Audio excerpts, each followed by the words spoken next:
Hey Jude, don't make it bad.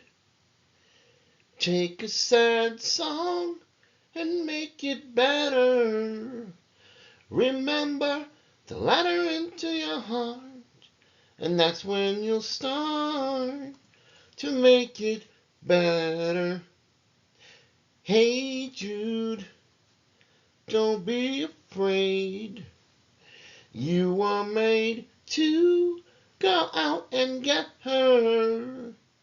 The minute you let her under your skin, and then you'll begin to make it better. And anytime you feel the pain, hey Jude, refrain. Don't carry the world upon your shoulders. Well, you know that it's a fool who plays it cool by making his world a little colder. Na na na na na na na na na na na na. Hey Jude, don't let me down. You have found her. Now go out and get her. Remember to let her into your heart, and then you can start to make it better. Welcome to another exciting episode of the Unrelenting Alchemist. Are 50% of humans without a soul, understanding the NPC theory and its spiritual implications. The internet is full of spiritual, philosophical, and conspiratorial ideas that challenge our perception of reality. One such concept gaining traction is the claim that 50% of humanity is without a soul, or that many people are so-called NPCs, non-player characters, in a simulated reality. This theory has stirred heated debate across spiritual, psychological, and metaphysical communities, leading many to question what it truly means to be a human, to be conscious, and to possess a soul. This video is going to explore the origins of the NPC theory, analyze its spiritual and psychological foundations, examine why people resonate with it, and evaluate the implications for human identity, morality, and collective evolution. So let's look at the origin of the NPC theory. The term NPC was originally coined within the gaming community. In video games, an NPC, non-player character, is a character controlled by the game's AI rather than a human player. These characters follow a pre-programmed script and they react predictably to the player's actions. Around 2016, the term began to emerge in online discourse, particularly on forums like 4chan and Reddit, as a metaphor for people who seem to operate without introspection, without self-awareness, or even independent thought. The comparison was striking. Just as NPCs in a game follow basic routines and lack consciousness, so too, it was argued, did many people in real life. Memes spread suggesting that certain individuals simply repeated what they heard on TV, followed societal programming without question, and exhibited no signs of a unique inner world. From this point, the idea mutated into a more mystical or conspiratorial notion that perhaps a significant portion of the population are not ensouled beings, but rather empty vessels or background characters. Let's look at ancient echoes rooted in spiritual tradition. While the NPC theory is a modern meme, it echoes age-old esoteric beliefs. In Gnosticism, for example, the idea of the Hylics, those wholly bound to matter and without spiritual awakening, parallels the NPC concept. Gnostics believed that only a portion of humanity carried the divine spark, the pneuma, while others remained asleep or spiritually inert. Similarly, in Hinduism, the idea of jivas, individual souls, varies by type, with some more spiritually advanced and others still enmeshed in maya or illusion. The Buddhist concept of anatta, the non-self, suggests that our sense of identity is an illusion, a view that, if taken to extremes, might resemble the NPC notion. The Kabbalistic notion of the Kelipot, shells or husks, also suggests that some entities appear human but lack divine essence. Islamic mysticism contains references to jinn and beings who appear human but are not truly human in spiritual essence.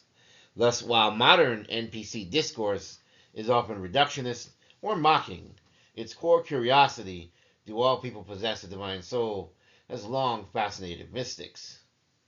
What about the psychological and sociological explanations?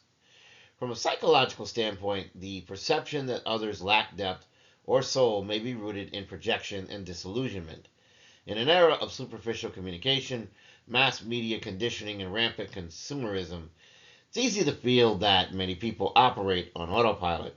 The sense is amplified in densely populated cities where individuals are often reduced to roles: cashier, commuter, office worker, dehumanized by systemic pressures. Furthermore, trauma, dissociation, and chronic stress can cause individuals to behave in ways that appear robotic. Modern life often demands that people suppress their authentic selves to survive.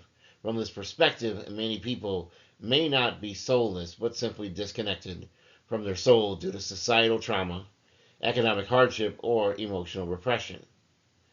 Are some souls dormant? Another interpretation is that all humans have souls, but not all are equally activated. Just as seeds can remain dormant without sunlight or water, some souls may lie inactive without spiritual cultivation. In this model, NPCs are not soulless, but rather unconscious. They're still divine beings, but unaware of their own divinity. The awakening process, often triggered by suffering, mystical experience, or revelation, marks a transition from NPC-like behavior to authentic spiritual engagement. This transformation is recurring as a theme in mystical literature: the prodigal son, the awakened Buddha, the phoenix rising from the ashes. What of energy vampires and empty vessels? Certain esoteric traditions speak of soulless beings not merely as passive NPCs, but as entities capable of harm. These are sometimes described as empty vessels or energy vampires, individuals who lack a connection to source and sustain themselves by feeding off the energy of others. In this framework, they may exhibit charm, success, or charisma, but leave others feeling drained.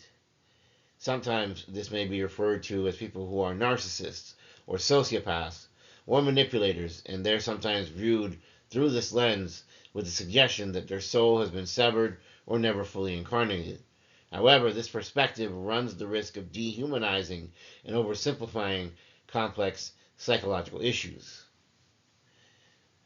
Are we in danger of believing in spiritual elitism?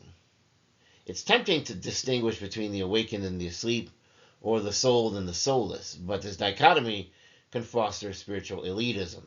Seeing others as NPCs may lead to arrogance, a lack of empathy, and justification for cruelty. It can also stifle compassion, which is a cornerstone of most authentic spiritual paths.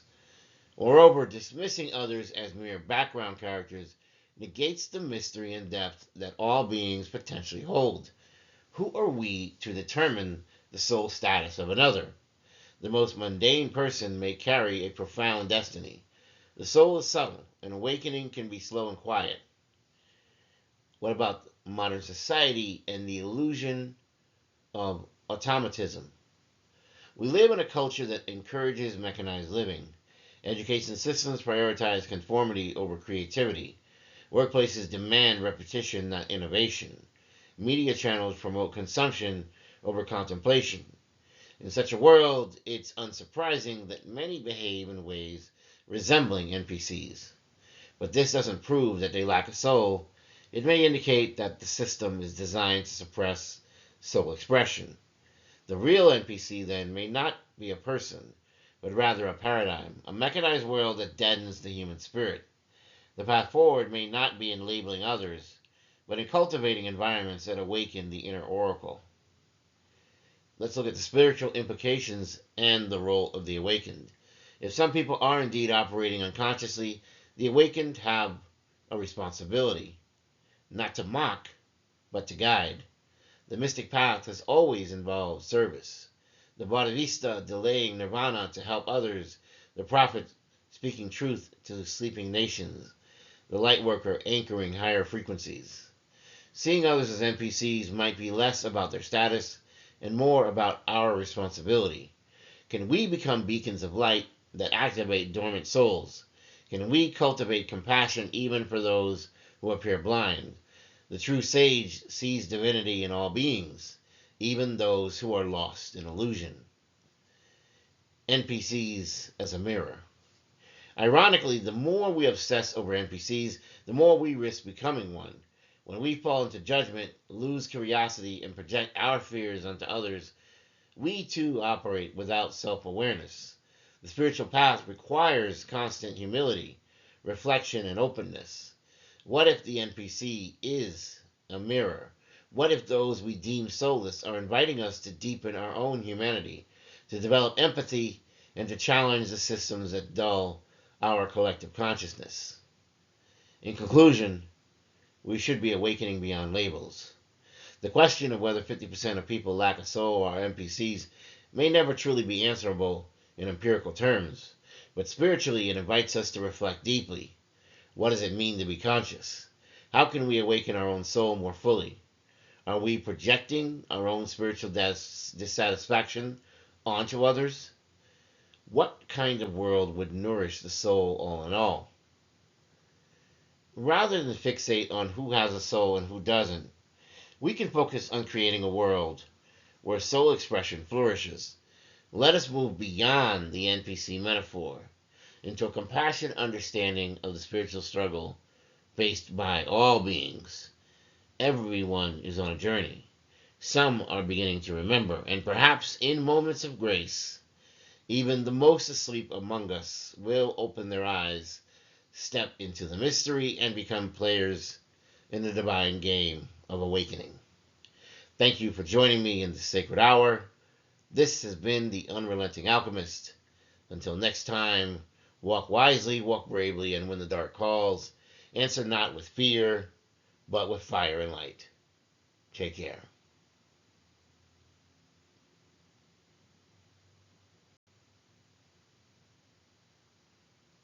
And if I don't see you, good morning, good afternoon, good evening, and good night. Please don't forget to like, share, and subscribe. I love you.